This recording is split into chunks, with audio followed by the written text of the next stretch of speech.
Luar biasa, saya sampai nangis Bang Suma. Allahu Akbar, Masya Allah, subhanallah.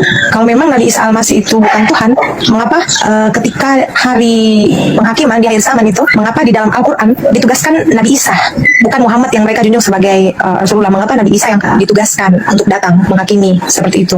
Nah, itu yang menjadi pegangan kekuatan bagi saudara-saudara Kristen bahwa di akhir zaman itu Tuhan saya sendiri yang datang untuk mengatakan bahwa inilah aku, jalan keselamatan, seperti itu. Dan di Muslim sendiri, di Al-Quran sendiri menyaksikan itu. Apakah itu benar atau gimana Bang? Iya, baik. Kenapa Nabi Isa yang turun?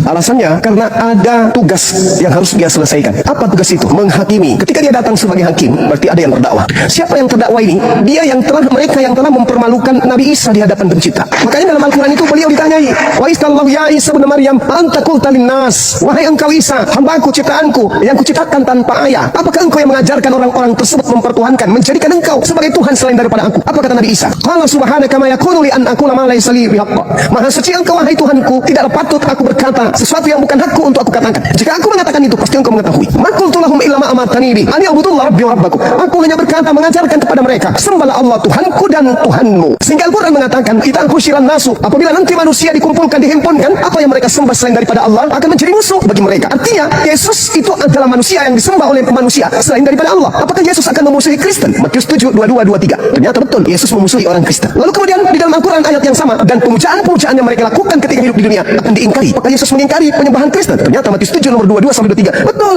mereka yang memanggil Yesus Tuhan, memuji Yesus, bernubuat, mengusir setan, bermujizat, ternyata itulah oleh Yesus. Apa kata Yesus? Enyahlah daripadaku, kalian semua adalah pembuat kejahatan. Itu yang kedua, yang pertama. Yang kedua, Nabi Isa turun ke atas muka bumi ini untuk apa? Wa in min ahlil kitab illa la yu'minanna bihi qabla al-mauti wa yaumal qiyamati yakunu alaihim syahida. Itu kata Al-Quran.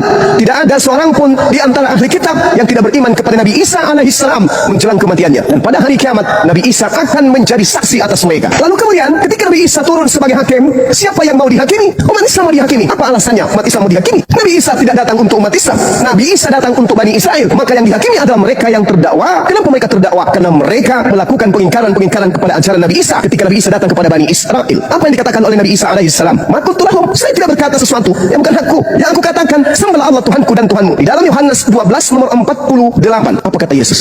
Barang siapa yang menolak aku dan tidak menerima firmanku, dia sudah ada hakimnya, yaitu firman yang telah aku katakan kepada mereka. Firman itulah kelak yang akan menjadi hakimnya di akhir zaman. Anda Yesus memerintahkan manusia beribadah pada hari Minggu? Tak ada. Anda Yesus memerintahkan kemudian menyembah dirinya? Tak ada. Anda Yesus mengajarkan makan babi? Tak ada. Anda Yesus mengajarkan untuk merasulkan Paulus? Tak ada. Anda Yesus mengajarkan untuk ke gereja? Tak ada. Anda Yesus mengajarkan untuk tidak bersunat? Tak ada.